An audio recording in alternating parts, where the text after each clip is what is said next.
হরিওম তৎসৎ। শ্রীমদ্ ভগবদ গীতা যথাযথ প্রথম অধ্যায় বিসর্জন শ্লোক নম্বর 1। শ্রী ধৃতরাষ্ট্র উবাচ ধর্মক্ষেত্রে কুরুক্ষেত্রে সমবেতা যুজোৎসব মামেকা পাণ্ডবশ্চ কিম কুর্বত সঞ্জয়।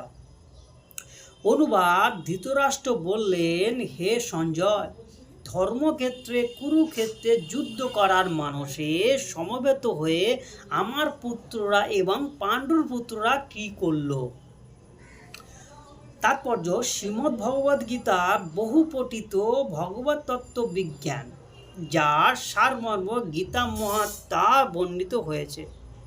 সেখানে বলা হয়েছে, ভগবদ গীতা পাঠ করতে হয় ভগবত তত্ত্বদর্শী কৃষ্ণ ভক্তের তত্ত্ববোধানে পুঙ্খানুপুঙ্খভাবে বিশ্লেষণ করার মাধ্যমে এবং ব্যক্তিগত উদ্দেশ্য প্রণোদিত ব্যাখ্যা সমূহ বর্জনপূর্বক তা হৃদয়ঙ্গম করার চেষ্টা করা উচিত। যথাযথ হৃদয়ঙ্গমের দৃষ্টান্ত ভগবদ্গীতাতেই প্রদান করা হয়েছে অর্জুনের মাধ্যমে, যিনি স্বয়ং ভগবান কাছে সরাসরিভাবে গীতা শ্রবণ করার পর তা হৃদয়ঙ্গম করেছিলেন। যদি কেউ গুরু পরস্পরা ধারায় উদ্দেশ্য প্রণোদিত ব্যাখ্যা বর্জন করে ভগবদ্গীতা হৃদয়ঙ্গম করার সৌভাগ্য অর্জন করেন, তাহলে তিনি সমস্ত বৈদিক জ্ঞান ও পৃথিবীর সব রকমের শাস্ত্রসমূহ অধ্যয়নের স্তর অতিক্রম করেন। ভগবদ্গীতায় পড়ার সময় আমরা দেখি অন্য সমস্ত শাস্ত্রে যা কিছু আছে তা সবই ভগবদ্গীতায় আছে। উপরন্তু ভগবদ্গীতায় এমন অনেক তত্ত্ব আছে যা আর কোথাও নেই। এটি গীতার বিশেষ মহাত্মা। গীতা হচ্ছে পরম তত্ত্ব দর্শন, কারণ পরমেশ্বর ভগবান শ্রীকৃষ্ণ নিজে এই জ্ঞান দান করে গেছেন। মহাভারতে বর্ণিত ধৃতরাষ্ট্র ও সঞ্জয়ের আলোচনার বিষয়বস্তুটি ভগবদ্গীতার মহৎ তত্ত্ব দর্শনের মূল উপাদান।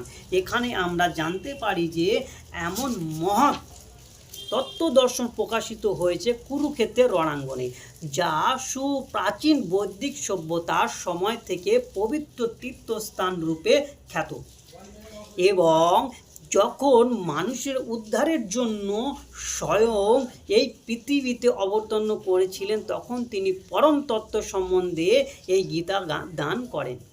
ধর্মক্ষেত্রে যে স্থানে ধর্মীয় আচারসমূহ অনুষ্ঠিত হয় শব্দটি খুবই তাৎপর্যপূর্ণ, কারণ কুরুক্ষেত্রের যুদ্ধক্ষেত্রে ভগবান শ্রীকৃষ্ণ অর্জুনের পক্ষে অবলম্বন করেছিলেন।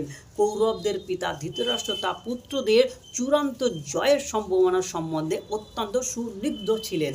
তাই দ্বিধাগ্রস্ত চিত্তে তিনি তার সচিব সঞ্জয়ের কাছ থেকে জানতে চেয়েছিলেন তারা কি করল। তিনি নিশ্চিত ছিলেন যে তার পুত্ররা ও তার কনিষ্ঠ ভ্রাতা পাণ্ডুরা কুরুক্ষেত্রের ভূমিতে যুদ্ধ করার মানসে সমবেত হয়েছে। তবুও তারা অনুসন্ধানটি ছিল তাৎপর্যপূর্ণ। তিনি চাননি যে পাণ্ডব ও কৌরবদের মধ্যে কোনো আপোষ মীমাংসা হোক। তিনি আশা করেছিলেন যে যুদ্ধ তার পুত্রদের ভাগ্য সুনিশ্চিত হোক, যেহেতু এই যুদ্ধের প্রয়োজন হয়েছিল কুরুক্ষেত্রে, যাকে বেদে আরাধনা ক্ষেত্রে বলে উল্লেখ করা হয়েছে, এমনকি দেবতাদের জন্য। তাই ধৃতরাষ্ট্র এই যুদ্ধের ফলাফলের উপর এই পবিত্র স্থানের প্রভাব সম্বন্ধে শঙ্কাকুল হয়েছিলেন। তিনি খুব ভালোভাবে জানতেন যে অর্জুন এবং পাণ্ডুরা অন্যান্য পুত্রের উপর এই পবিত্র স্থানের মঙ্গলময় প্রভাব পড়বে, কারণ তার সকলেই ছিলেন অত্যন্ত ধর্মপরায়ণ। সঞ্জয় ছিলেন ব্যাসদেবের শিষ্য, তাই ব্যাসদেবের আশীর্বাদে তিনি দিব্য দৃষ্টির প্রভাবে ধৃতরাষ্ট্রের ঘরে বসেও কুরুক্ষেত্রের রণাঙ্গ দেখতে পেয়েছিলেন, আর তাই ধৃতরাষ্ট্র তাকে যুদ্ধক্ষেত্রের পরিস্থিতি সম্পর্কে জিজ্ঞাসা করেন। পাণ্ডবেরা এবং ধৃতরাষ্ট্রের পুত্ররা ছিলেন একই পরিবারভুক্ত, কিন্তু ধৃতরাষ্ট্রের মনোভাব এখানে প্রকাশ পেয়েছে। তিনি কেবল তার পুত্রদের উদ্দেশ্য প্রণোদিতভাবে কৌরব বলে গণ্য করে পাণ্ডুরা পুত্রের বংশগত উত্তরাধিকারী থেকে বঞ্চিত করতে চেয়েছেন।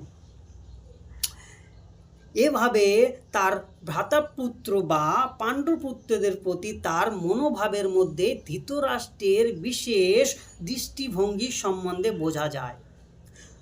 ধান খেতে যেমন আগাছাগুলি তুলে ফেলে দেওয়া হয়, ঠিক তেমনই এই আলোচনা বিষয়টি শুরু থেকে এটি আশা করা যায় যে কুরুক্ষেত্রের ধর্মক্ষেত্রে যেখানে ধর্মের জনক শ্রীকৃষ্ণ স্বয়ং উপস্থিত হয়েছেন, আগাছার মতোই ধৃতরাষ্ট্রের পুত্র ও তাদের অনুগামীদের উপরে ফেলা হবে এবং ভগবানের ইচ্ছাক্রমে ধার্মিক যুধিষ্ঠির নেতৃত্বের ধর্মপরায়ণ মহাত্মাগণের পুনঃপ্রতিষ্ঠিত হবে।